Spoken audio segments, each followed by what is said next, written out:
Oh, there he is. And that makes 5. And there's Stephanie. And 6. Party, dude. We thought we were in the wrong channel. We were in the wrong. I was wondering where you were. I was just sending you a message saying, where are you at? Then Mikey said, oh, we're in the wrong party. What? Oh, no. You guys didn't go into the one for next Tuesday, did you? Maybe. I don't know. I don't know what it was. You see, it's so fucking funny. Giving the runaround. Hey, Phil. Hi. We were in the wrong. Mikey should be wrong. here in a second, too. Yeah. We were in the wrong link. This is what I get for... Hi, Stephanie. Stephanie is laughing. She was there, too.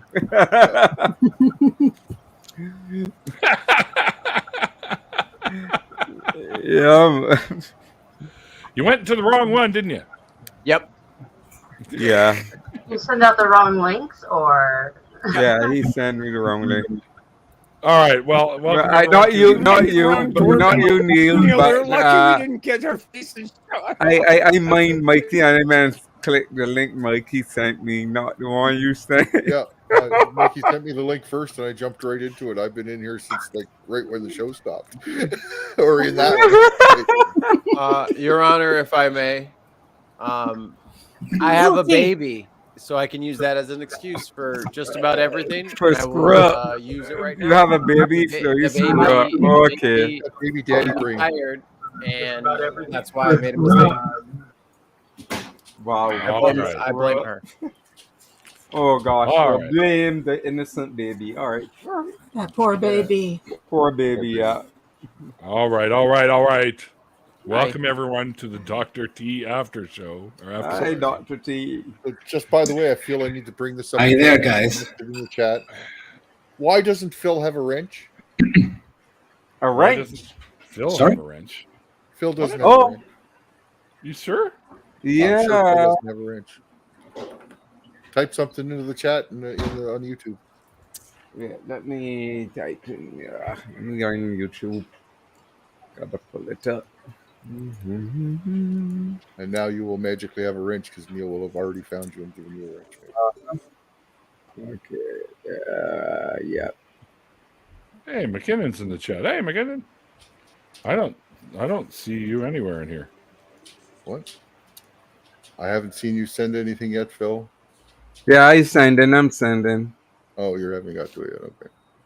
This Anyway, must be fun for people to watch. Hey, what's going on here? Hello. Oh, maybe it's your You're old muted, account. Dr. T. Oh, probably it's my old account. Yeah, the Picard one. Yeah. Sorry. I don't use Now, already. can you hear me? Yeah, Yes. there you go. All right. Okay. Did I interrupt your introductions, Neil? I'm sorry. Yeah. Well, everybody did, kind of, but that's all right. I did my.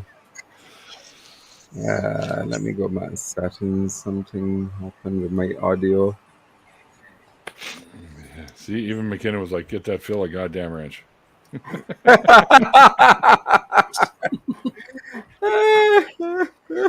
you have one now. Puppers. Yeah. All Thank right. you. All right. So let me introduce everyone. Of course, the guest of honor tonight, Dr. T, is with us. If you missed the interview, by the way, guys, there's a link to it down below. And that's where you can find other links to follow Dr. T on Twitter and stuff like that. And of course, my producer and co-host extraordinaire, Mr. Mikey Famine, is with us. My very good friend from the other side of Canada, Mr. Canadian Ollyman, is with us. Lovely Blue Cat 42 is also with us, and the only way I can get a hold of her is through Discord. Megan is with us, and of course the wonderful sailing lady herself, Stephanie Helms, is with us, and the crazy bastard from the Caribbean, Phil G. With a wrench. Yeah. With a wrench. With a wrench now. Yay! Do I need to go and get my tools? The master mechanic. Where are you from, Philip? What part of the Caribbean are you in? Barbados. Oh, Barbados. Oh, okay. Yeah, the Yeah. Lesser Antilles. Yep. Yep. Oh So, yeah. You said you had a couple I of. live in Puerto Rico, by the way. Oh, nice. Sorry. Well, Dr. T, you said you had a couple other little stories you could quickly share with us. So Yeah. I think you've got a even. Do you want me to summarize it? Yeah. Like you got a bigger audience here Share. in here with you right now. So I think we'd like to hear a little bit more about that for sure. Oh, good. Do it. Do you want me to summarize again what I said for the benefit of the people who didn't listen to it? Well, no, they can go and listen to that themselves. You were saying there was more stories you could tell us outside of the ones you did tell us. Oh yeah. Oh my God, yes. By the way, I got a new lots of rolling tray. stories. There we go. Isn't that nice? That's nice. Wow. Ollie? Oh, I like that, Neil. That's huge too. Well, Shiny. Yeah. Nice. That's right. And I got the all he does ultra thins. Ooh, Zigzags. massive. Hell yeah. Anyway, sorry, carry on. Actually, I didn't tell you more about some things, but at the time when I met my wife, she was in the process to becoming, it's not a monk, the opposite of it, a nun. A nun. Okay. Yeah, a nun. None. She was in the process, not in the convent, not a closure nun, but a nun. Religious. So she met an atheist. A Buddhist nun? No. Catholic, regular. nun. Catholic. Regular. Oh, okay. Typical Catholic nun. She met me. I was an atheist, and at the beginning, that wasn't the worst part because I misunderstood something she said about. Well, it's better just to stay with the religious facts. The thing is that she was practicing celibacy, Oh. So that was probably more difficult to break that rule that the other stuff, because atheism, she was okay with it. It was the celibacy. I wasn't okay with that at all, So it took like a whole year for the thing to work. I gave her an ultimatum. It's like, everything is cool in your life if you want to continue with that mystic path, but honestly, I cannot be your boyfriend if you don't have sex with me. That's as easy as it is, okay? A whole year. But eventually, perfect. And afterwards, we got along super cool. And then we got married. And she still believes, like I was telling the show. Yeah. I gotta tell you, I got enough friends already. I don't. Obviously, I got to state my piece here. I don't condone ultimatums like that for sure. I probably would have in my youth, but I don't think it's fair to give those kinds of ultimatums to people. I mean, if you really want to be with someone, you'll wait for them to be cool with it, in my opinion. But that would be her whole life. She wanted to become, a nun for life. I see what you mean. Yeah. Yes, that's what I'm talking about. There is no take your time. No, it's like it's going to be forever. And I said, I cannot do that. That's my kind of ultimatum. If you want to be my girlfriend, at least we have to have sex eventually, because that's part of the deal. It's like either to take it or we continue as friends. That's it. Okay. Yeah.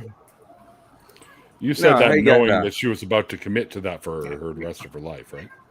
Okay. Yes. That's a little different. Yeah. Yeah, because usually... quite a lot. Yeah. It's part of the deal with me. It's part of the deal.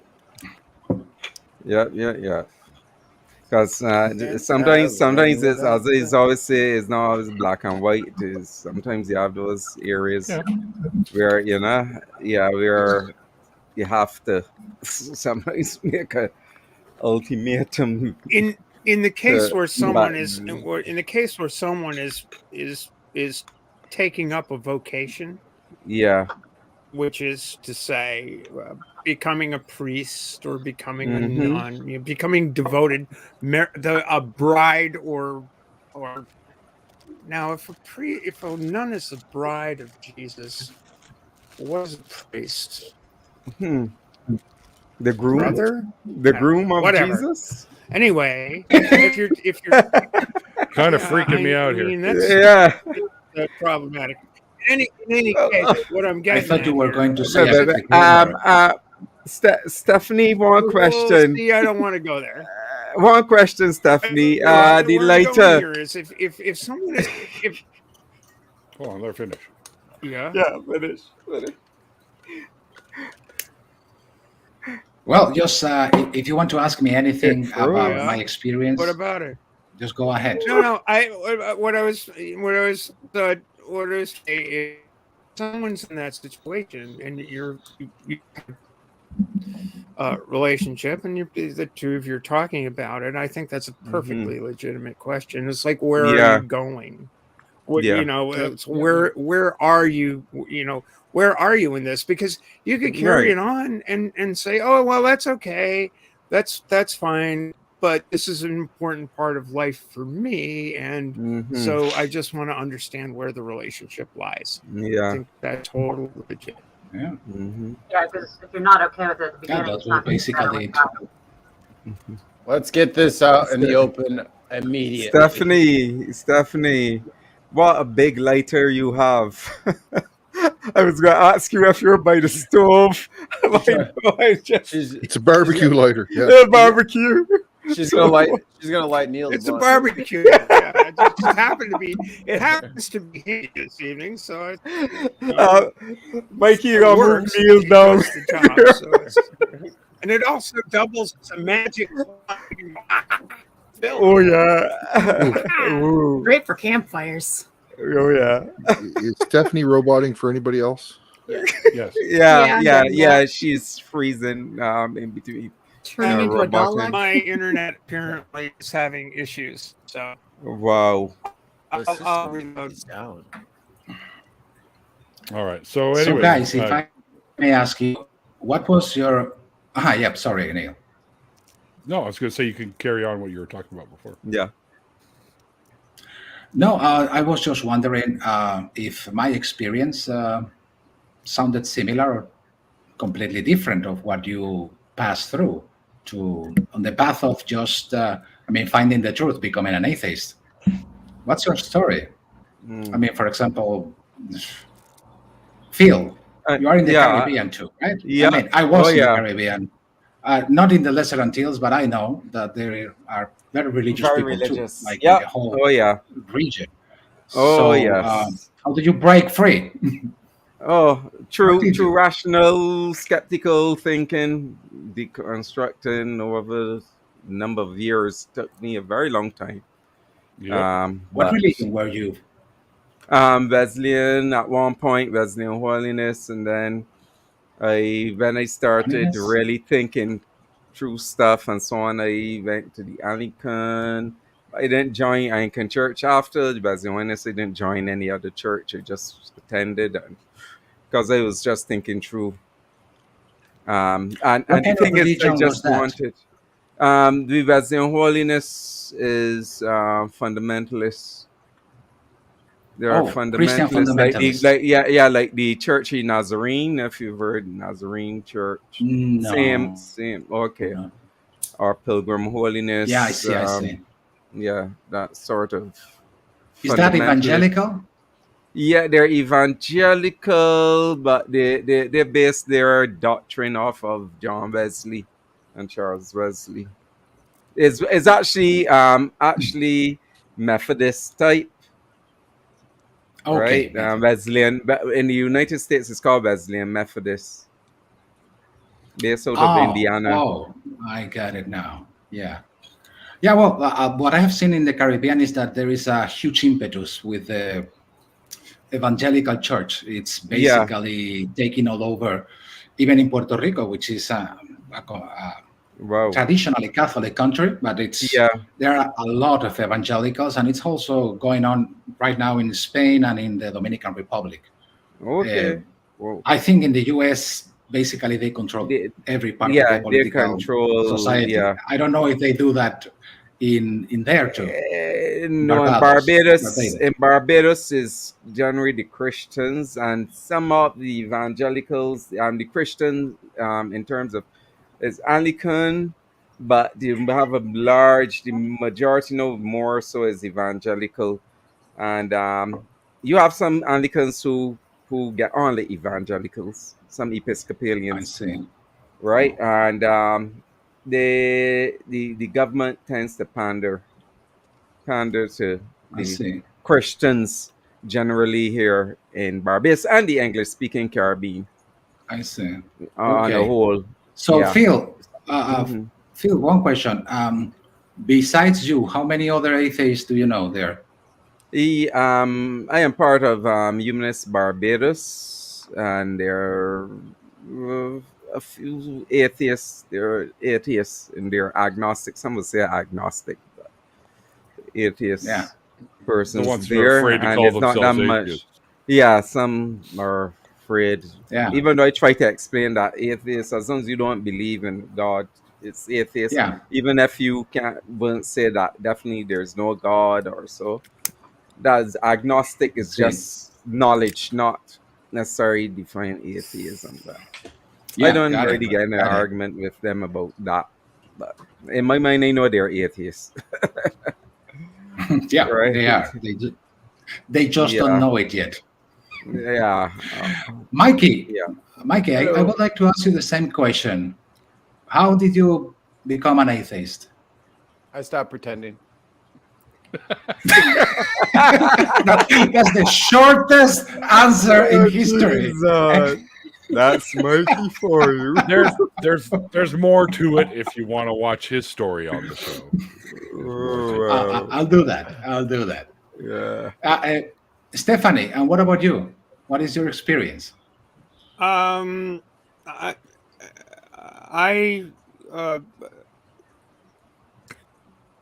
was struck by how silly the Noah's Ark story was, for one thing, and I also didn't really think that God would play a horrible trick on me.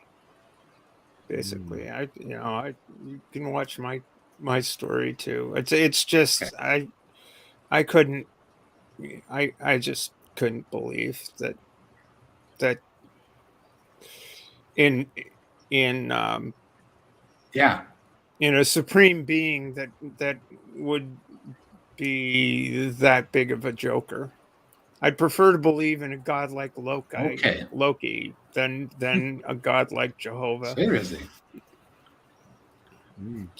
Well, if you're gonna be a trick, if you're gonna play a whole bunch of tricks on people, if you're gonna play a whole bunch of tricks on people, like a talking mule and all of this other ridiculousness, or a snake that tricks a woman into tricking her husband and all of this other stuff. It's like, that's not the loving, honest. That's not the loving father figure that makes any sense to me. And it sort of all fell together when I was about 10, 11 or so.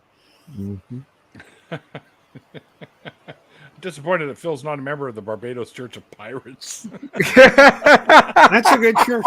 By the way, am I still roboting or is the connection? No, you're coming through clear now. I had 500,000 tabs open in Ooh. Bad idea. That will do that. That will do that. Too many tabs. Yeah, I have a lot of tabs open, but because I have a lot of RAM, it don't freeze. RAM. Good processing speed is what it is. Yeah, and good processing speed. Oh, we lost Dr. T for a second. He's back. He's back. So, Dr. T, yes. I didn't get the actual beginning of the before party thing. Your doctorate is in what? Philosophy. I'm a doctor of philosophy. Okay. That's Yes. That's cool. So what brand or thing of philosophy you love? Which aspect? Because they have different um, thoughts. Is Hume one of your bigger philosophers? It's what you I have a I PhD in think it's sarcasm. Does that count? Yeah, sorry. I'm like That counts. keep Well, losing higher you. and deeper, I yes. don't know why, but I keep. Yeah, Neil, that Yes. totally Well, counts. Yep. I was, but very. Hello. yeah. Yeah, we can hear you. We I can still hear Hear you. got you. Can you hear me?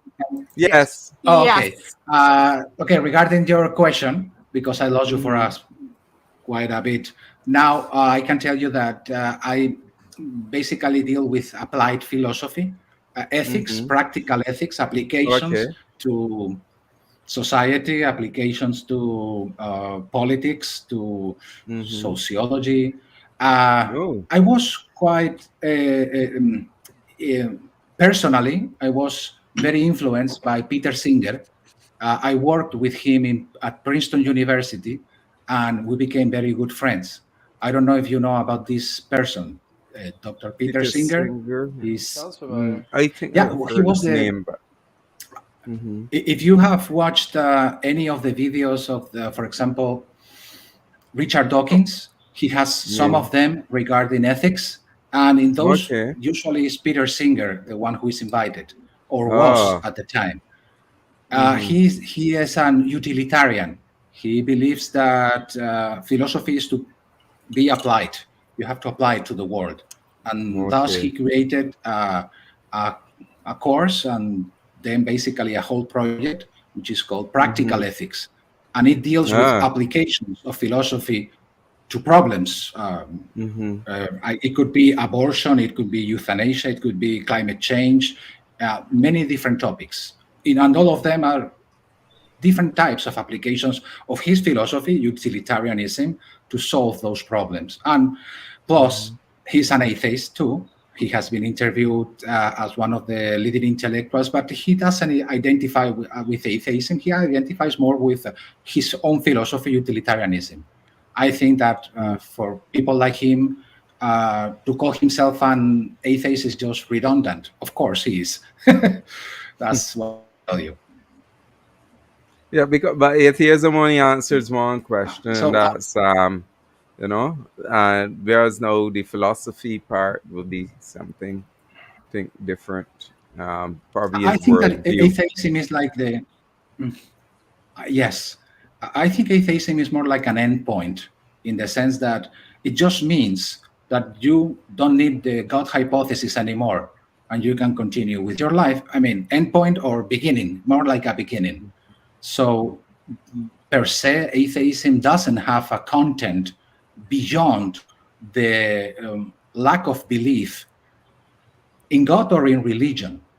Because as if you see my show, I passed through religions who didn't have gods. Okay, so Mm-hmm. it's not just don't believe in God. It's not believing in anything that cannot be uh, understood by data knowledge. It's basically critical Yeah. thinking in action. And one of the things that it leads you to is atheism, not the only one. Right. So I've got. Have you read William James' essay, "The Moral Philosopher and the Moral Life"? You read that? No, I have not. Or if the Are you? Why? hypothesis were offered of us of a world in which Messrs. Fourier and Bellamy and Morris's utopias should all be outdone, and millions kept permanently happy on the one simple condition that a certain lost soul on the far off edge of things should lead a life of lonely torture, what except of specifical and independent sort of emotion can it be which would make us immediately feel, even though an impulse arose within us to clutch at the happiness so offered, how hideous a thing would be its enjoyment when deliberately accepted as the fruit of such a bargain? Happen to Yeah, have that that's quite a up. quote. It's like, it's like you take one person, and this was a focus of a story that Ursula K. Le Guin wrote. It's a science fiction, like a 7-page short story that Ursula K. Le Guin wrote. You take a child and lock it in a room, and that child's suffering is responsible for the rest of the town's happiness.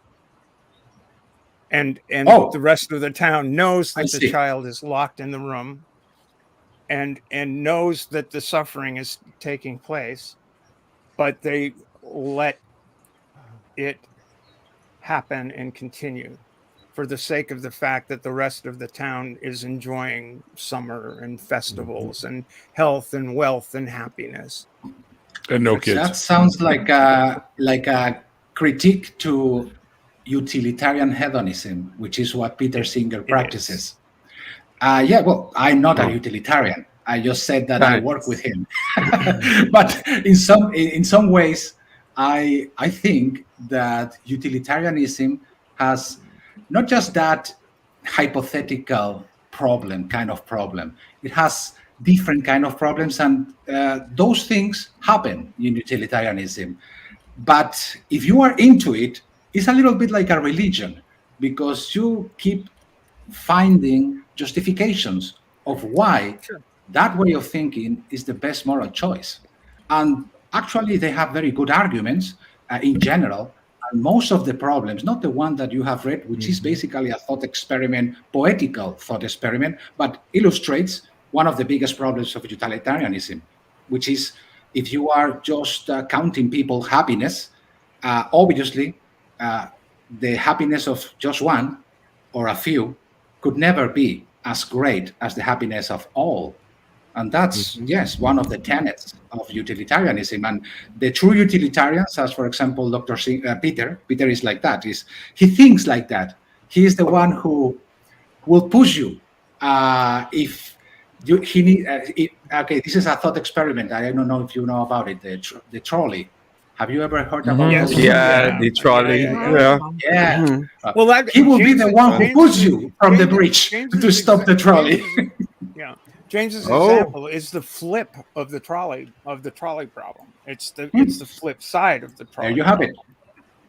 And I have a really and Ursula James wrote it's this story. The title of the story is the ones that walk away from Omelas, and Omelas is the name of the town. And Star Trek. What's the latest series? Spock is completely no. Picard? No, not Picard. Not Picard. The new series. The other one. Strange New World. Strange World. Strange New Worlds. There was an episode, a full episode that's based on that notion, and it's beautifully played out. It's an interesting problem. It has criticisms, but let me tell you that when you work with those with utilitarians and you go deep into their philosophy, you will realize that it's not as simple as that. They have very good arguments for what they are defending. It's not that we are going to make this a philosophical discussion, but just to tell you that me, having been a deontologist, I will have to explain that, but it's another branch of ethics, another ethical theory. And then changing my view, I eventually came to utilitarianism just because I was working with Peter Singer, and he was doing that course, and I was teaching also. So I had to get into the depths of utilitarianism. It's not that easy. That's the thing I can tell you. Not that easy to criticize. It's interesting because James was part of my way out of religion. Even though the man wrote a book called The Varieties of Religious Experience, and it was a fascinating book because it's like I kind of think are we gonna. This is usually a jokey scene, but philosophically, going into the philosophy of the whole thing, it's like.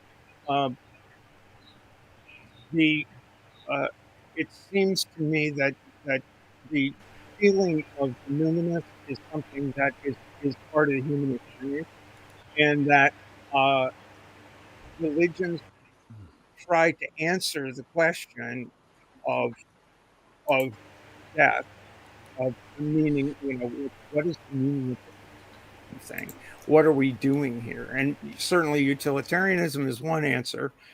Another answer is, recognize the numinous, recognize the joy that humans see when they go out and walk in the woods or go sailing or do all of these things, and the joy that is there.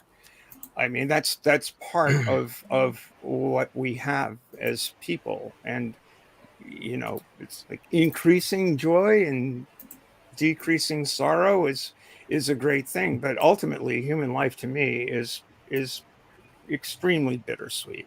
Yeah. It's just really bittersweet. We have a little bit of time. There are joys, there are losses, there are tragedies in every life, and eventually we're gone.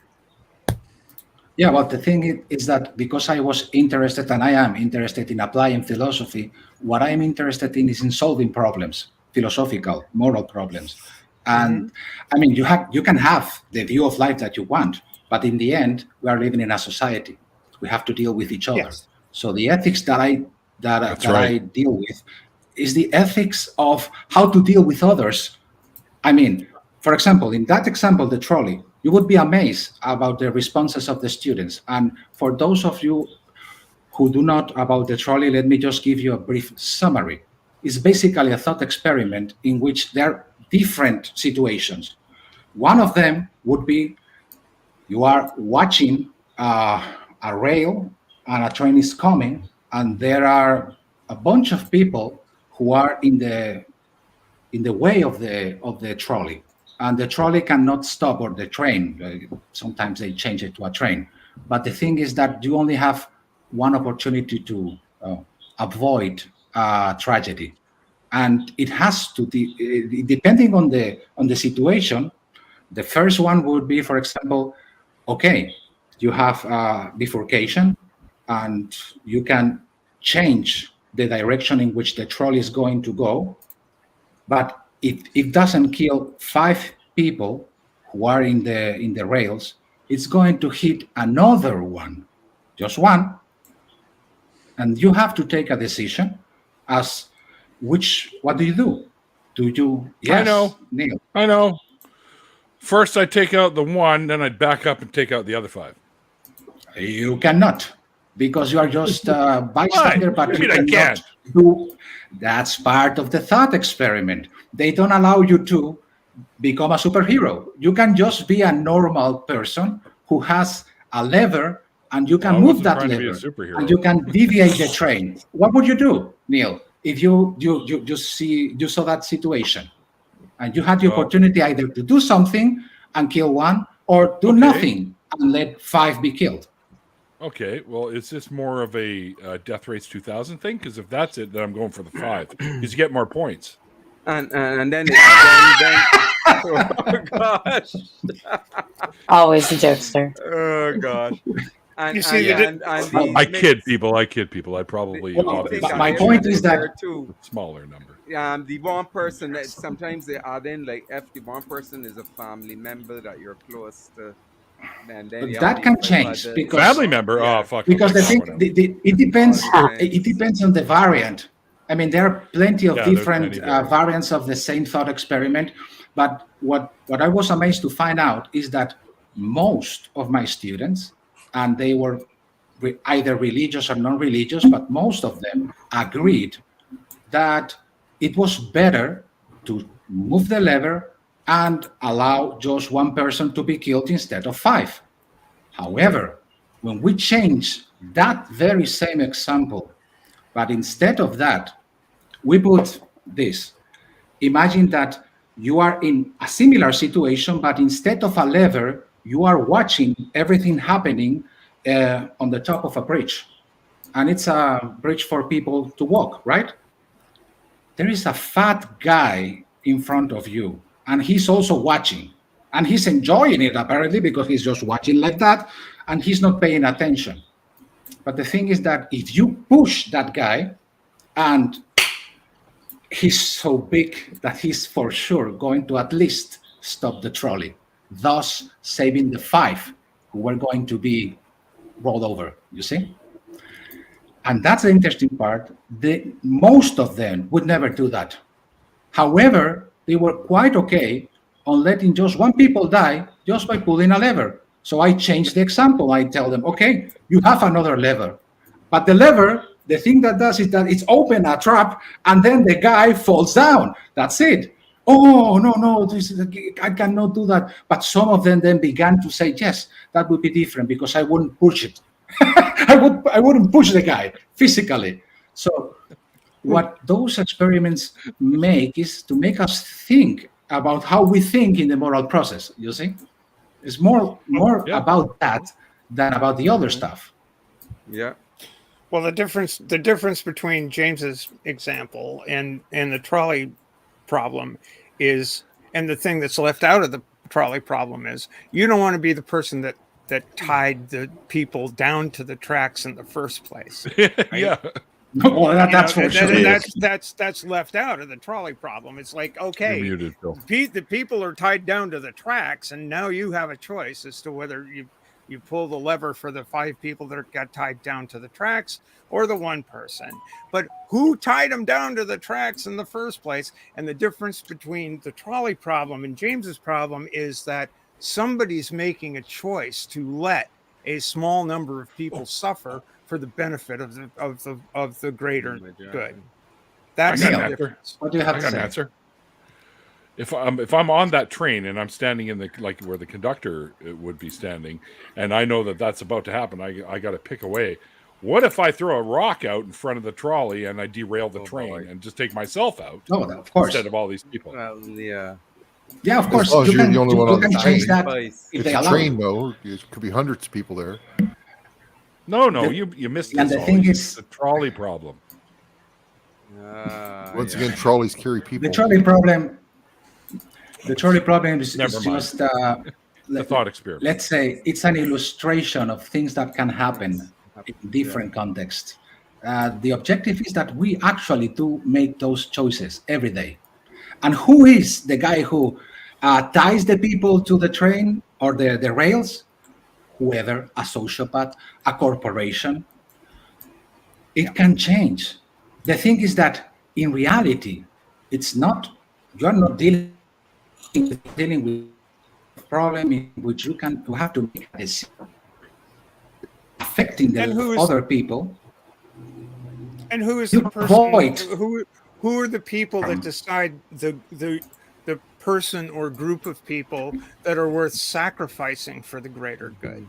Oh yeah. I mean there's the tie-in between the trolley Well, problem and that's the thing. the problem that James posits. So, Dr. T, Okay. then, right. My voice still coming through too loud, or it's good, better? No, better now, much better. Okay, yeah. That is like, okay, where you have a decision to make, let's say, where you have to cut people. A corporation is trying to decide whether or not to cut some of the work staff to reduce numbers. I think that will play out in that sort of that scenario. That scenario will play out in that sort of situation. Sorry, is that a question? I'm asking, yeah, isn't that sort of scenario play out in such a situation where you're talking about corporate Least amount of hurt, size damage? and so What? on? Yeah. If they don't get rid of some, then the whole thing will flop. But you got rid of some, or I'm not sure what you're talking you about. Yes. lay off some workers, so that Okay. the company can still continue, and the others can still work. It could Rather work. than I don't whole know exactly company what kind of. closing Rather than whole Okay, company I'm not- closing. I am talking about application of the Yes. trolley problem to Oh, I see. corporation workplace, trying to reduce size. If they don't reduce, then they will go out of business, and a whole set of people will suffer. rather than Yeah, corporations do that. remove Mhm. right. So that's somewhat like the trolley problem. In Okay, let application, me tell you something. Application of the trolley problem, it's for a moral person. Problem with corporations is that they actually behave more like sociopaths, in the sense that they have absolutely no problem. freezing. You're freezing. They're frozen up on us. Yeah, They need Don to. Roboto. Hello? yeah. You just froze a bit. You're back. We can see you now. Can You're you fine see now, me? but yes, we can find we can see you now. But Okay. you were frozen up there. for a second. Okay, let me just. Okay, well, Reiterate. what I was trying to tell Phil is that from what I understand of using corporations as the person who takes the moral decision, in reality, they do it all the time. And they usually do it in a sociopathic manner. They do not care. They just make the utilitarian calculus because it coincides with efficiency. Now, governments, they do that too. Plenty of times. In the case of governments, at least we have responsibility because we choose our leaders or are supposed to be governed justly by them, right? So then we can apply the trolley problem in the sense of we are trying to make a decision as if we were the ones who have the power to do it. Do we do it all the time? Could it be in matters of life and death? Every day. And to give you just an example that could have happened, do you remember 9/11 when the planes were crashing against the towers? Well, the last plane in the end crashed down, but it was going directly to Washington, D.C. I think that was the one directed to the White House. This is a real problem. It was in real time that they had to make a decision. They were postponing it. But what was the decision about? It was about shooting down that plane, because if they couldn't stop the terrorists, they would strike the White House, killing the president or whoever was there. They couldn't allow that. So yes, they were going to do it. And it was exactly like the trolley problem with the second variant. I mean, the government was pushing the fat guy over the bridge. In this case, what they were doing is they were going to shoot down a plane full of passengers, innocent bystanders. How many were there? 300, 200? I don't know. But they didn't, under any circumstance, they couldn't allow that to happen. So, yeah, it was going to happen. Because if the White House was taken down and the whole White House was destroyed, then that will put the whole country in a tailspin. I think they were looking, well, maybe the bigger picture that the whole country will be in a serious tailspin. Good show, tailspin. Did. So I can see where that decision will have come in. It was not probably just about protecting the president and so on, but if you take down the not only symbol of power, but the power structure, it will have put, I think, the country in a whole even deeper economic tailspin that will affect millions of persons. So, yeah. Factually, what happened was that plane wasn't shot down. That plane was taken down by the people on the plane. Who know that now. Who stepped up to take the people who had hijacked the plane out, leaving the plane to crash. So those people made the choice. They were not the people. They were not tied onto the track. Correct. They were the people. They were the people. I know. That's the story. What I was trying to tell was what. But the thing is that it could have been. It could have been just like the trolley if they weren't able to do that. In the end, they did, yes. And they sacrificed themselves. They didn't want to sacrifice themselves. They wanted to save the plane. But it cost them their lives. Yes, of course. But you can take the same example and say that they weren't successful, not even in trying to enter the cabin, the pilot cabin, and then you have the same trolley problem. they are tied down in that plane. So I have a question for you, Megan. I haven't met you yet, but hi, Megan. You are Hi. hi. How was your experience of, your process to becoming an atheist? Oh, I don't really have a big conversion story or anything. I just was never a believer. I didn't grow up in a house where religion was a big deal. I mean, my family, I guess, was Catholic, but we weren't really practicing. My sister, she goes to church, but we're not close. So it's really kind of, I never really put a label on myself until I joined YouTube and was part of communities where religion came up. And I was the only atheist in my group. And I was just like, all right, well, I guess I'm an atheist because I started looking into it. I'm like, yeah, that makes sense. That's all kind of what I believe. So works The out. natural way. Yeah. That's the way it's supposed to be. If we weren't so bombarded by religious propaganda, Yeah. Yep. Yeah. we're lucky. Yeah.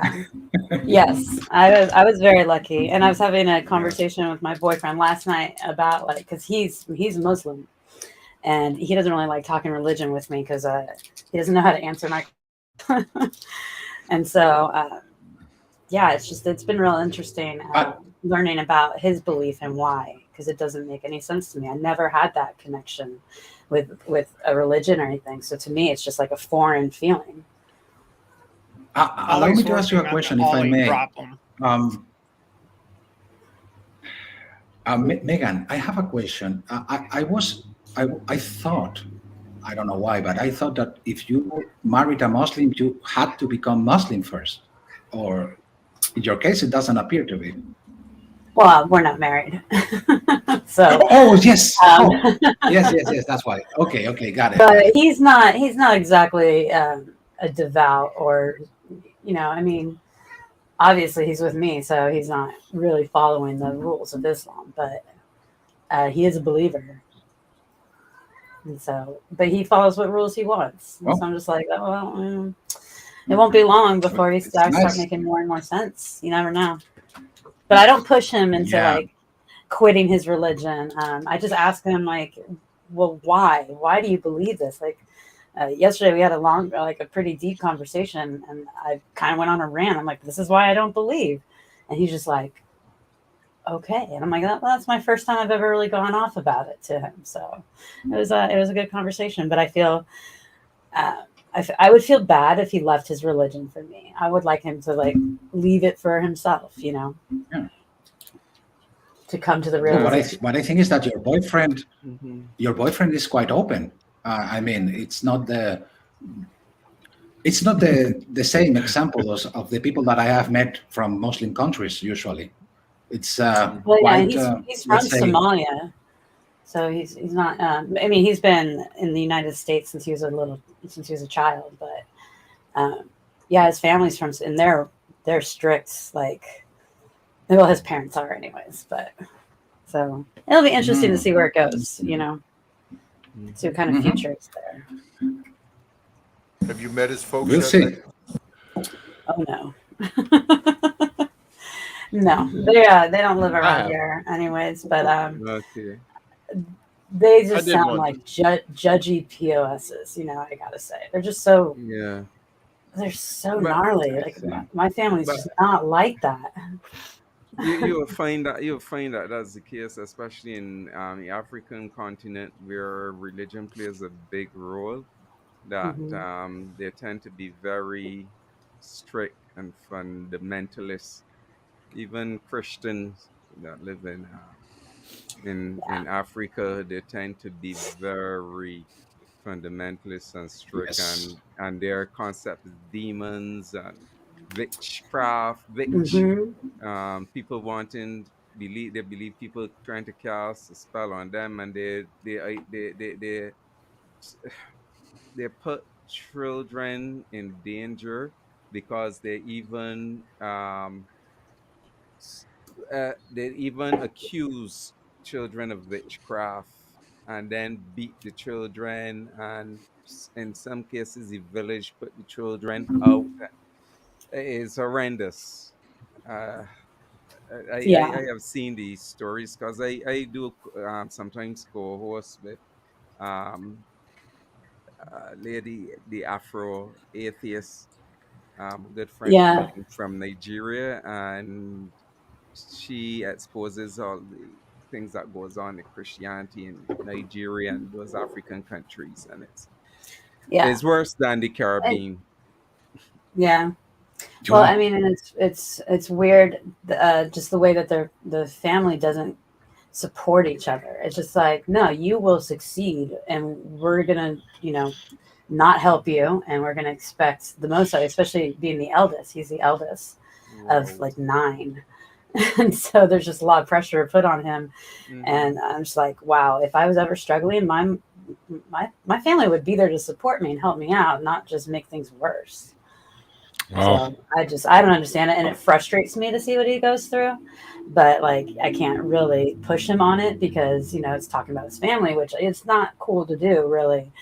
But I'm just like, I don't understand your family. Like, why don't they help you instead of just making things worse? But I'm not from that culture at all. My family's so opposite. Yeah, mine too. well, I just said it's more like a cultural thing, not a religious thing. Hmm.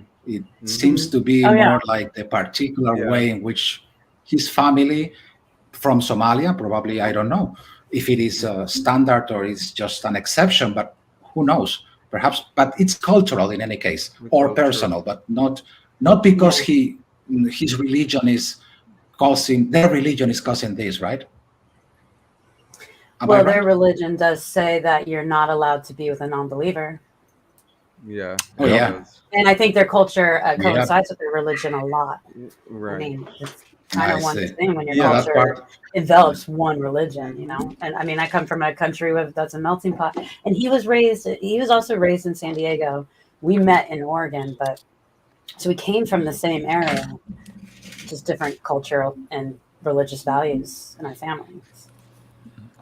Yeah, you will find that, especially Somalia, Ethiopia, those regions that are close to Egypt, that are close in that northeastern Well, part Somalia of is not that Africa close, eh? tend to be they're kind of still Somalia's on the close horn. enough, Yeah, because they, they, it's on the they, they were eastern. influenced a lot by the Islam, a lot by Islam. So Yeah. Yeah, He talks about I wanting to that's bring me to for Africa, and I'm years. like, okay. but Ethiopia is Christian. Yeah, Ethiopia is Christian because I think too a lot of Christianity came across there very early, influence. The Oh yes, Christian very very influence have early. been there from very The first early, church, one of the right? first churches. Yeah, churches. Yes, Yeah, yes, you're right. so that was one that was has strong Christian influence from very early. So I Mhm. don't think there's one place where the Muslim Islam did not really penetrate, like some of the Well, other not really in African Ethiopia. countries around there. Right. Yeah, yeah. Africa is a huge continent. I mean, it's so big that there are so many different Yeah. cultures, races, religions, and probably what you were talking about before about how religious people from Africa are. They are especially very religious in the sub-Saharan Africa, because that part has been very colonized in recent times, and the influence of Protestant churches, Catholicism, Hmm. and especially now, the evangelical churches are like, wow, it's just Yeah. a boom in The sub-Saharan Africa. and But the north is different, Western. The north is different, but the mhm, like Western and the eastern part and is different coming too. down, the central and coming down. A lot of that has been influenced Exactly, by colonial masters. Oh shit. So it correct. has a lot of Yes, Yeah. Christianity going on there, and that's a the lot of part. Sub-Saharan Africa, evangelicals exactly. have taken over and Evangelicals, yes. influenced them. Yeah, influenced that aspect, and and you'll find that a lot of those pastors in those areas tend to be Yes. like somewhat like Benny Hinn, similar to Benny Hinn and those types, where they're making tons of money off of the Yes. poor people, Yep. right? And let's not Yeah. forget the traditional African religions, which are still very much in current times in the eastern part of Africa.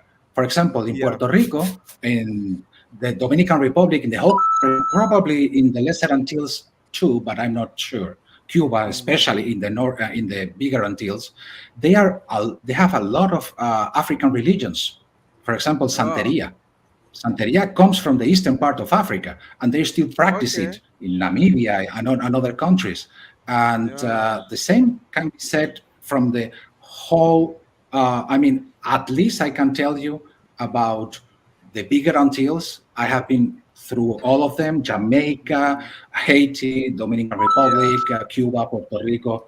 Yes, you can find those, and also Palo Mayombe, which is even a more primitive religion in which you basically adore.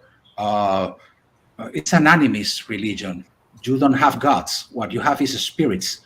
A little bit like the Right. spiritism that I told in the previous show, but not the scientific one. This is the traditional one. This is the one that came from their own religions, and some Their of them even practice ancestral. cannibalism.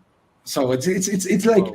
it depends where you look at in Africa, and you're Yeah. going to find it's a whole cosmos of religion. Mm-hmm. Actually, they have a fight right now between the evangelicals and the traditional religions or the Muslims. Yes. It's, I mean, Neil, Hold on. yeah, I have to deal with something really quick. I'm going to disappear for a few minutes. I can't give you an exact time of when I'm going to be back, but I it's a gotcha. family issue that I got to deal with. I'll be back as soon as I can. Okay. We'll allow it. okay. That's what You all the good? coin shit was about, Yep. by the way. Oh, okay. Make it happen. All right, he's gone. Let's talk about him. Well, you Yeah, know, Neil, exactly. he loves his Lego. So the Oh gosh. Oh, you should have solo screened Oh that my look. goodness. You should have soloed it, Neil. That was great. I would, but he does it all the time.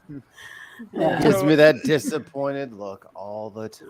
Oh my. Oh, that was gosh. disappointed? It's Lego. It's Lego. I guess Is that I Blue guess I Cat? could I guess I could blame my Methodist minister dad for making me an atheist because he had all kinds of books on his shelves, including William James. You know, it's like so I read all of those things. It's like you know, I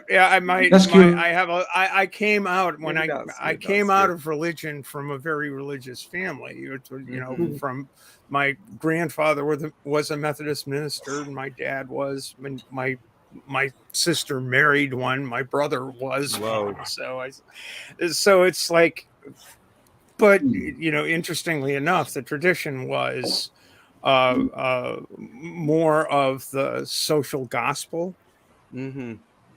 Oh, I see. tradition of the Christian Yeah, church. it's more progressive. So there's there were books on philosophy, there were books on all of this stuff, and I was encouraged to read all of this stuff, and I did. Yeah. And you know, Yeah. Yes, I think out of everything available to me, the one that made the least sense was the goddamn Bible. Right? Yeah, I mean, when the conversation of like if we You had shouldn't. kids, you know, what would their religious upbringing be? And I'm like, I would want them to know all the religions and then make their own choice. Mm-hmm. You know, it's like All I the don't want to influence religions. them to believe Oh. in anything in particular. I want them to, you know, to understand that there's Yeah. multiple religions and not just bring them up in one and say this is the Oh. right one. And just, you know, because I believe in knowledge, and I think that, you know, my kids would Yeah. be able to, once they come of age, be able to make their own decisions. Decision, yeah. No, I'm going straight all about dictator teach myself. I'm children not is letting her. critical thinking and you know how to think critically, and that's right. it. Yeah, well, Megan, what you're saying basically, what it does is that you're going to let your children be raised regularly without any kind of religion, but then allow them to make their own choices. My question to you then, how would you choose their school? Would you choose a Public school. religious school or a regular? Public. Public. God. Oh, okay. Yeah, Yeah. of course. Yeah. Well, hopefully, by the time, I mean, I think I'm too old to have children anyways, but if I were to, hopefully public schools would still be separation of church and state, like hopefully the evangelicals won't get our grips into public ed because they're trying. I will be raising my new that's- baby in the missile silo that I have deep underground. That's good. That's good. Dr. Evil. Now, Dr. Evil, Mikey, let me ask you something because you were quite short in your answer. What kind of religion did you go through before becoming an atheist? My father was a Baptist minister, and then I was in a non-denominational church. A Baptist minister. Wow. Europe. Was that an influence for not believing in religion, what your father was telling other people? No, I don't know the guy. Yeah, he's a piece of garbage. He's an absolute. Oh, mine trash too. bag. Yeah. Well, then you and I have something in common. Yeah, literally the worst dude. So, so I was just like, oh, okay. So we're going to this church. Oh, that's cool. Oh, this is what we're all believing now, huh? All right. Y'all, 2 by 2, huh? All right. I just let them say all the stuff that they wanted to say, and then I did the little things they told me to do. And then as soon as I didn't have to do that shit no more, I was fucking out of there. Okay. I didn't So just like that. Not very wise. I didn't have a ton of like internal conflict about all that stuff because I didn't know what the fuck everybody was talking. I'm like, who are you talking to? Where is everyone looking? Like, I'm a very literal person, so I was like, I don't understand what all this hemming and hawing is about. But oh, you guys got some morality in here? I'll check this stuff out. Oh, that doesn't pan out at all. Ooh, that aged poorly. So I just as soon as I got a job and I didn't have to and I could work on Sundays, I didn't have to go to church anymore. And I was like, fuck yeah, I'm going to work then. Work for me. So you never bought into it. You never bought into any of it. Not for real. No.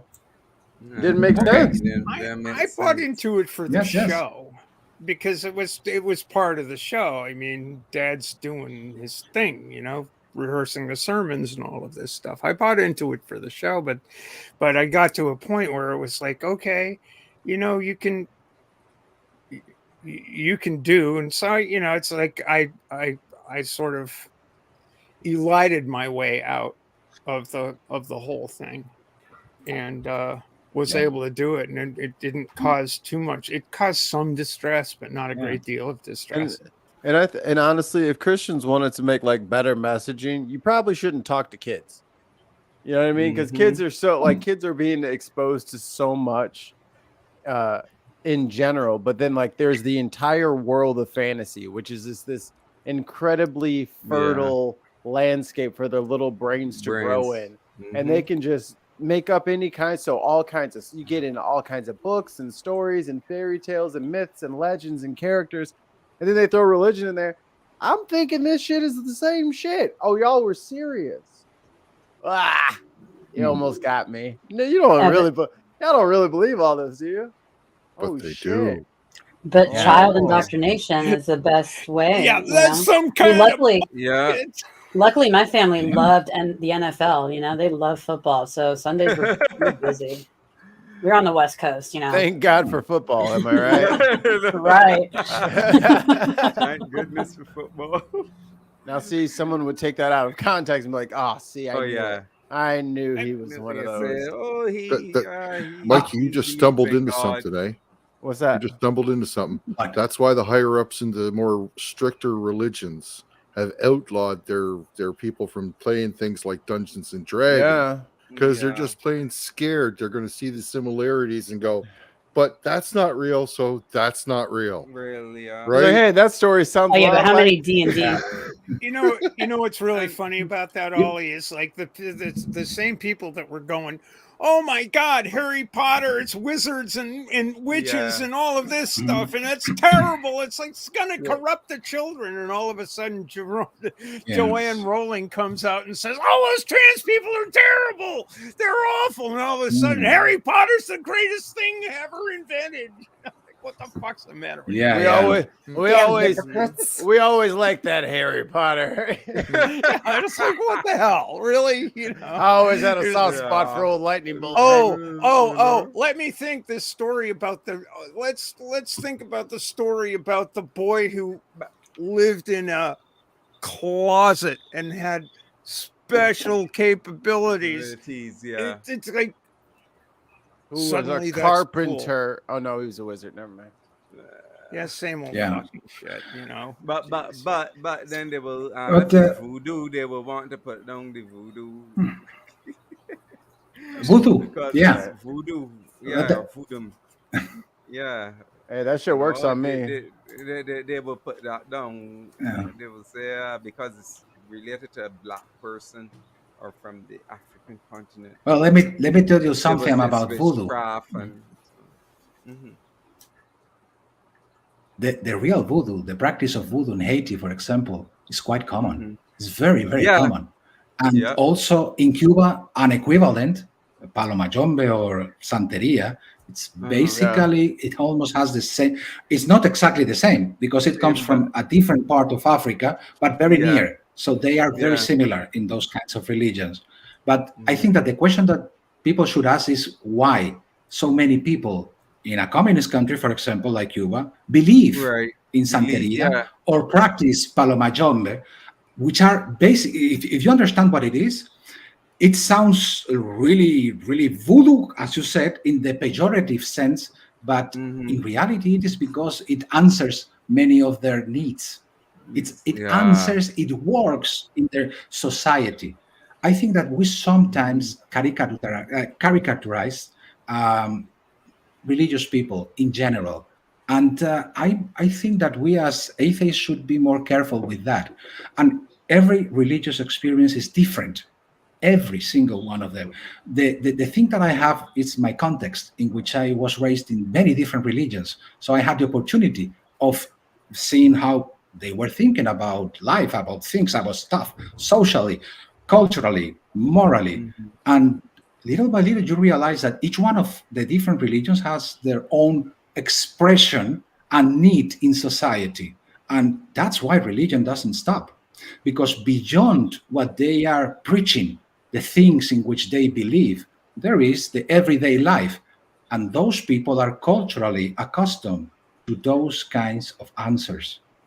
What we should provide is an alternative for that, not just telling them what you're believing is stupid, because yes, sometimes it is quite stupid, I can tell you, but it's not why they believe in what they believe. How did you get to see life that way? Why can't you see another way of life, for example? If you think, as for example, the examples that you have given, Stephanie, are more like related to the Christian right, the religious belt in the United States. And that's the kind of evangelical thing that we associate with the right and the far right. But in reality, it's because they are culturally accustomed to religion being part of their lives in order to understand their world. But not just that. In the case of that one in particular, Christian nationalism, it has a whole political ideology behind. It's not just a religion. It has the supremacy of the white race, for example, or at least the non-existence. Colonialism, for sure. It's rooted in racism, right? Basically, it's the southern part of the United States interpretation. Yeah, but many of those religions. But you're absolutely right. Steph, you got to go one at a time because we got a lot of background noise. Go ahead, Dr. T, and then Steph, go ahead and follow up after that. No, I just was saying that we have to be careful when characterizing our religious experiences because they are so varied. And the experience of a person in one religion is not necessarily the same as another. And there is a huge difference between the established main religions, Judaism, Christianism, Islam, and the other kinds of religions I was talking about, that they are not exactly the same. Some of them are very similar, but in reality, the most important part is not to trivialize the experience of the person who is in that religion. If you want to convince them, if you want to see things in a better light, I think probably the most important questions, for example, for the Christian right or for the evangelical right in the US, the most important questions are not theological. The most important questions are everyday life and ethics, morality. How do you apply your values? They are usually people who say they have values. Right. Then seriously, hello? Sadly, their leaders do not. Dropping out of bed. They usually are hypocrites. Did you hear me completely, or was I cut? No, there was a bit of a dropout for like a few seconds, but then it was only briefly. Oh yeah, go ahead. Only the last things you said. Go ahead, Stephanie. If you have any questions, because I don't know what part was cut. I was just going to say I agree. I think that referring back to an earlier point is it's the feeling of the numinous. You're never going. That's not going to disappear from the human experience because it's part of being human. And the feeling of that of an otherness that one experiences for me sailing, for me walking in the woods, that the feeling of awe, the feeling of the, as Rudolf Otto put it in the title of a book, and the book's out of print, and I'm not sure anybody's ever read it, the idea of the holy is something that lives in the human mind, and you're never it's not going to be erased because it is something that everyone feels emotionally deeply, no matter how well trained you are. You're going to be influenced by, first of all, the simple joy of seeing a beautiful sunrise or sunset or gorgeous grove and that kind of thing. And that sense of awe doesn't need to be attributed to a deity. It can be simply appreciated as being part of being human. I get what you're saying. I think what I'm saying is that many people, the religions train you to give that sense of wonder to God, or to a collection of gods, or to a collection of rituals that induce similar feelings. Ritual can produce a high. It's part of the social, the social feeling of awe of a group of people, whether it's a Billy Graham revival meeting or a Grateful Dead concert. It's the same sort of It's that social experience, and I think that one of the things that atheists need to convey or should convey when they talk to people is like, hey man, you can do that anywhere, anyhow, anytime. Yeah. I understand the sociological analysis that you have made, including the part of the ritual that has been discussed a lot in the sociological literature. However, I wasn't talking about that, which is different. I mean, you are talking about an important part of religion, which is what you said, the experience of the numinous, right? But that's very, very close to theological thinking and experiential being. I was talking about something much more common, everyday life. I was talking about ethics. I was talking about morality. I was talking about meaning of life. Those are the things that are most important to the people who practice religion. And I'm not talking about meta meaning. The meta meaning would be God. The meaning is like, how do you see yourself in your world? As a mother? What kind of mother?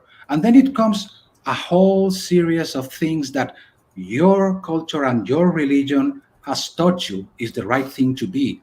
How to educate your children.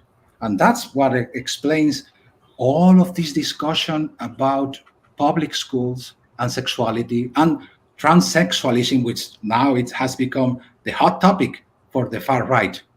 But it all comes I'm going to from that. interrupt. There is no such thing as transsexualism. I don't know if that is a term. There That's are okay. transsexual Okay. people. There is not such a thing as transsexualism. It is not. That's an good. That's good to ideology. know. Yeah, I know. It is I'm not talking an about just the name. ideology. It is not an Yes. ideology. It is a human Oh, experience. Yeah. No, that's good. That's good. I wasn't questioning that. I was just using a label. Use the term. That's it. You shouldn't use the term, because when you use the term, you frame the human experience in terms of sorry. an ideology. So Okay. Sorry, Stephanie. I disagree with what you said. I just used a word, but I was referring to the problem with transsexuals today, in which the right-wing churches, and that's all of the right-wing Christianity or Christian nationalism that it's all over the US, they are attacking those people, innocent people, just because they choose by saying it's an That's ideology. And you just did the I didn't say same that. thing. Stephanie. I did not say that. I did not say that. I said it's a label. I mean, call it green if you want. It's just a name for the problem. Why don't we focus on the problem instead of the spear? Oh my God. The name of what spear? Oh, sorry. I think I understand your meaning. I think everyone has to give people room to make mistakes and room to correct themselves. And if someone has used a term that isn't the term that should be used and they're corrected, they should be at least allowed to correct it without being chastised for it. I think that's only fair. Yeah. Yeah. I don't think it obviously didn't sound malicious by any means. No, I did not. So yeah. I didn't take it that way. My point is related to what we are talking about. Atheism and what you call secular humanism. For example, I don't call myself a secular humanist, but I understand the way that term came into being. I'm just an atheist who has obviously a secular ethics in my everyday life. That's what I teach. And what I see as a problem, more than the concept of believing in a God, it's all the moral baggage that comes from those kinds of ways of thinking, those religious ways of thinking. In each country is different, but the experience that I'm having right now, which is in the United States, and specifically the huge problems that we are having, the Supreme Court, for example, right now, it's completely taken by this view. And I mean, you guys are safe in Canada, but we are not here in the United States. And teachers, I wouldn't want to be a teacher right now because they are being questioned all the time. They don't have freedom of teaching their classes in the most appropriate way. And we are people who have devoted our lives to teaching other people. I mean, we have studied pedagogy, we have practiced it for, in my case, 22 years already. Imagine doing that, but not even able to do it because the parents or the school right now are banning books. They are banning topics, racism, for example. And yes, I was talking about transsexuals. That's basically one of the hot topics right now. But it's not a different topic. It's just that those are the result of that way of trying to visualize society, and that's very wrong from a religious point of view. This country wasn't based or founded in religion. This country, the United States at least, wasn't based on that at all. Most of the founding fathers were actually agnostics or simply anti-clerical. Deist. Yeah, They were most deists. of them were. Some of them were atheists, and some of them were just like, I don't know, pissed off with religion because they were enlightened people. They came from And a century. That was the topic. because you Go see, a beyond lot of superstition. the persons there had at that time there was religious persecution in Europe, and a lot of other religious persons ran to the United States to escape the religious persecution, and I guess they realized that they didn't want to have to set up something similar to the other European countries where you have religion running government, you Yeah. know, and yeah. My So they Mhm. Go ahead, Stephanie. my ancestors, the history of my family on this continent goes back to the 17th century and the 18th and the early 18th century on both sides of my family. Those people came here to avoid religious persecution, yes, but also to establish a theocracy in their various realms, whether they be the Pilgrims in Plymouth or the Puritans in Boston. Yeah. And so I think that needs to be borne in mind. And when you Yeah, talk that's about true. when we talk about the origins of the First Amendment to the United States Constitution, establishing freedom of speech, religion, etc., and so forth, it's because there were Puritans in Massachusetts. There were Episcopalians in Virginia. There were Catholics in Maryland. There were Quakers in Pennsylvania. There were Anabaptists in Rhode Island. And the reason for not establishing a church is because all of those churches were out there. So the Congress shall make no law regarding the establishment of religion was to allow the states to do that. And the process of freedom from and of religious expression was a process. It wasn't something that each and every quote unquote founding father actually believed in.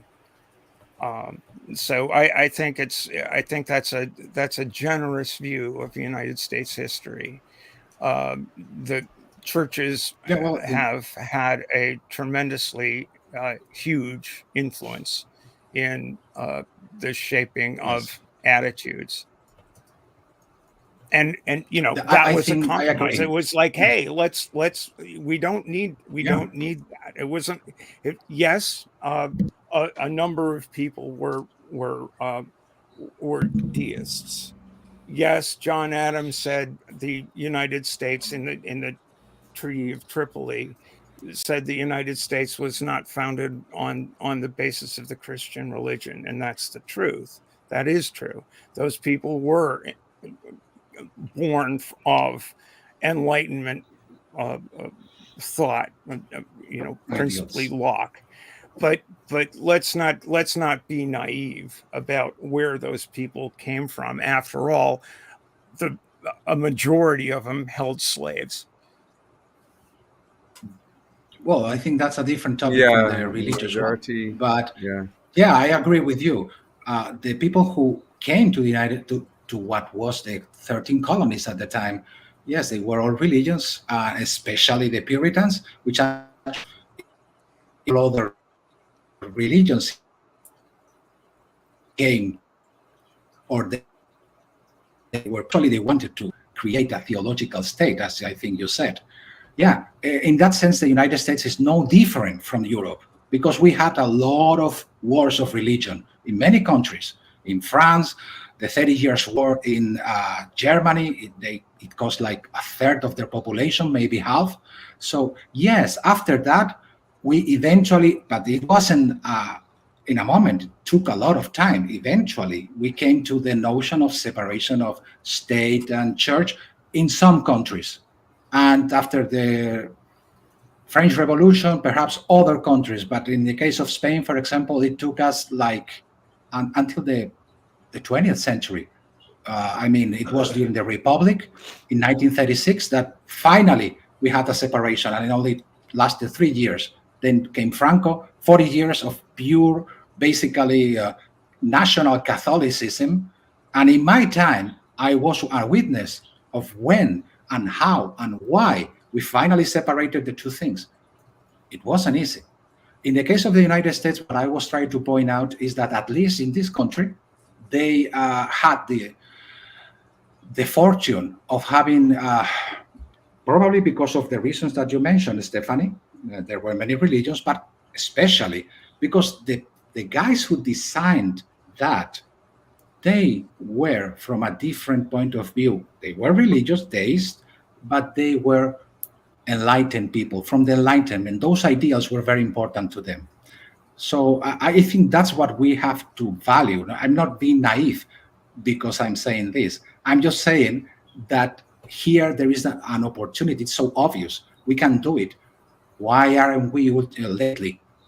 And that's the question that we should ask. Why are we, instead of evolving, regressing? Instead of progressing, going backwards? Why? Does religion has something to do with that? Ask yourselves that question. Because people, if you think back to the 1750s and 60s,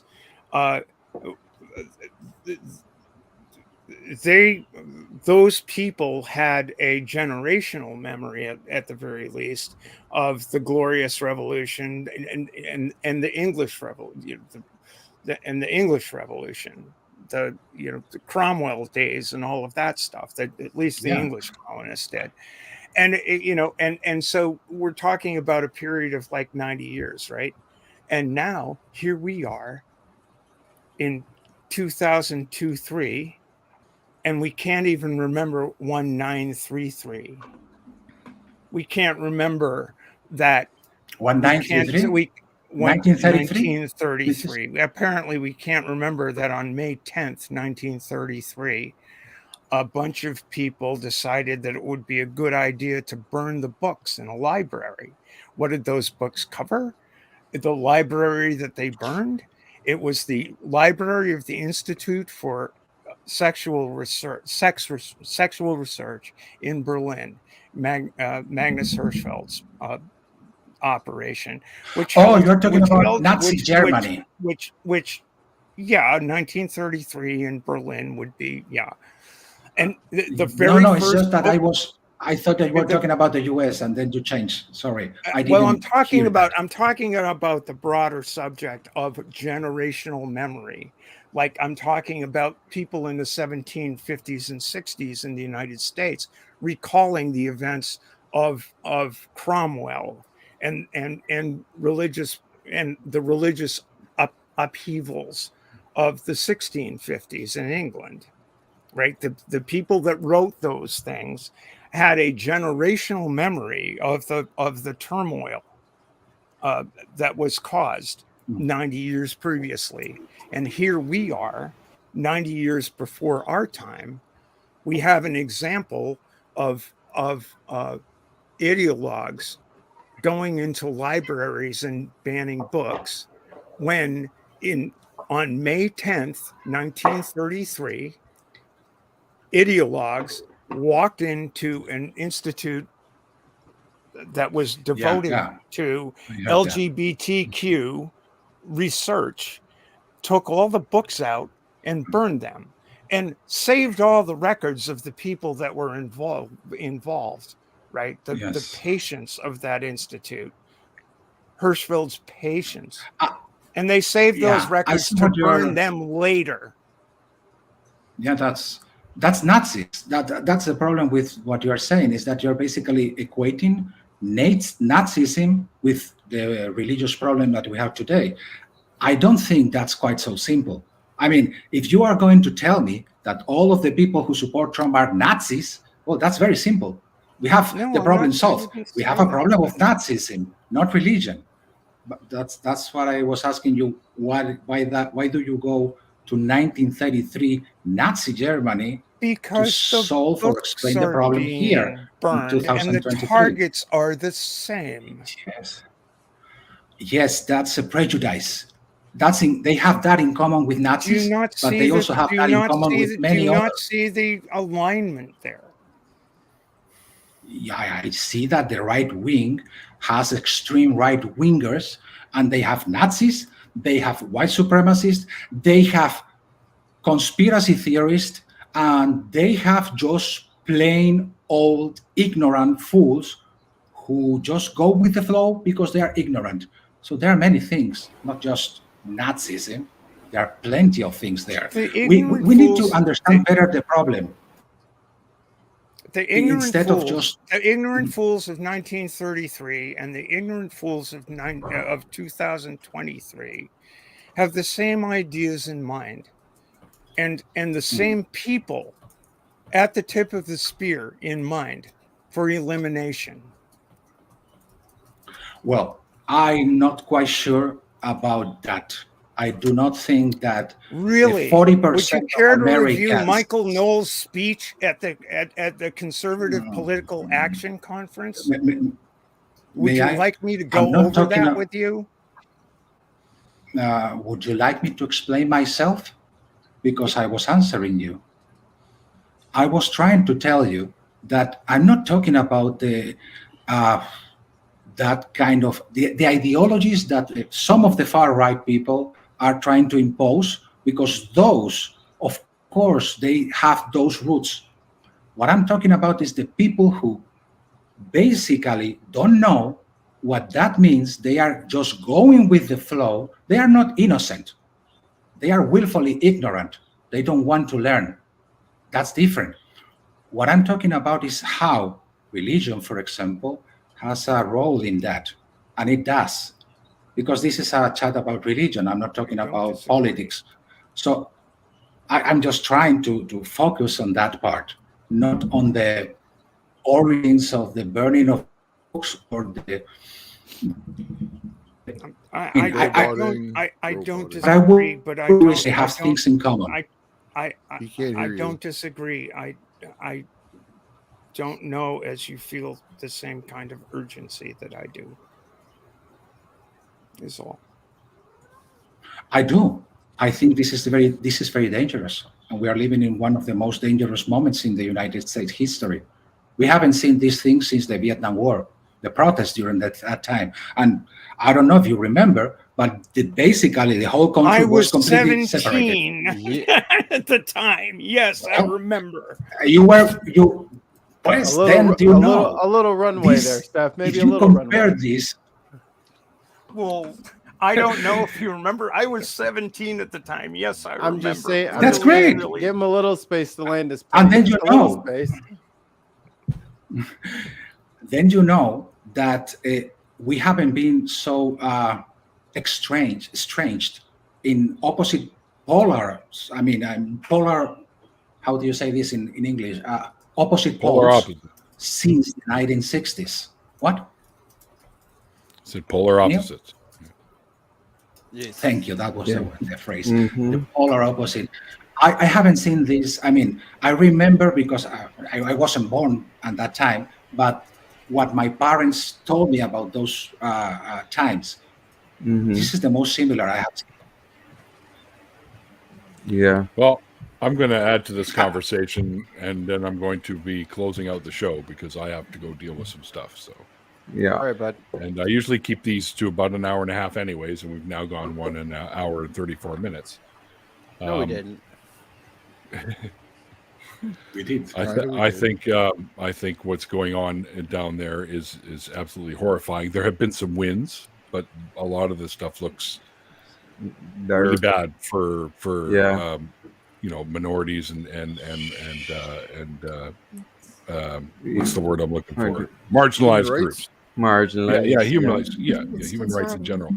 And I would absolutely 100%, being an ex-Jew, I know all about the Holocaust and the behaviors of the Nazis of that time period, and it's exactly the same thing that's happening now. Yeah, the right has gone full on Nazi.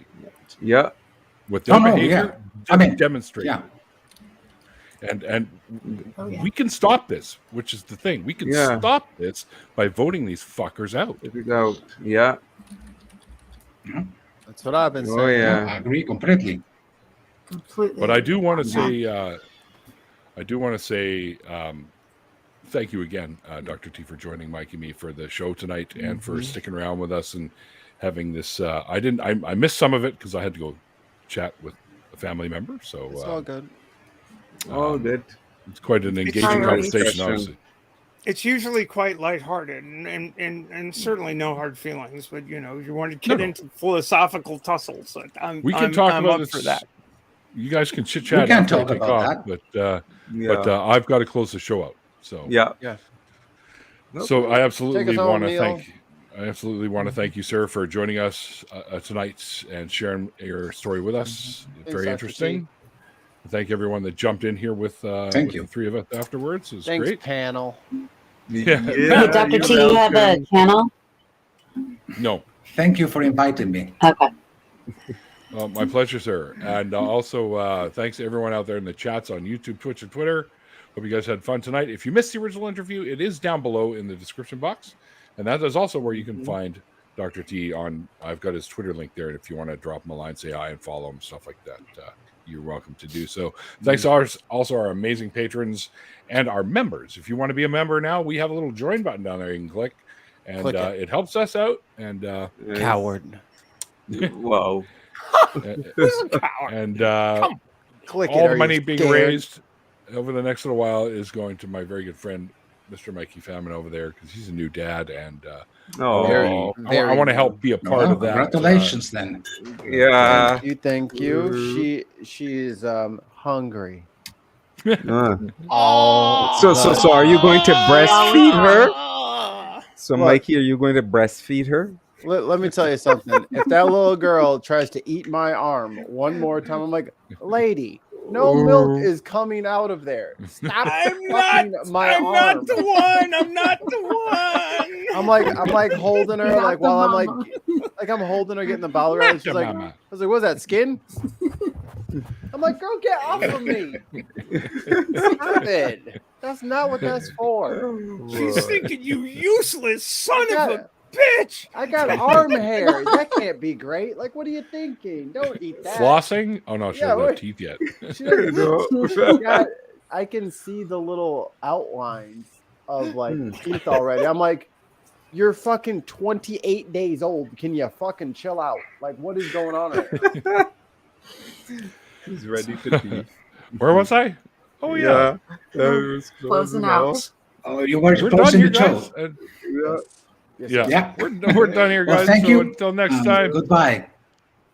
Thank you. You're welcome. Till next time. Hold on. Until then, guys, like the late great Carl Sagan once said, extraordinary claims require extraordinary evidence. Extraordinary evidence. Yeah. And we'll see you guys next time.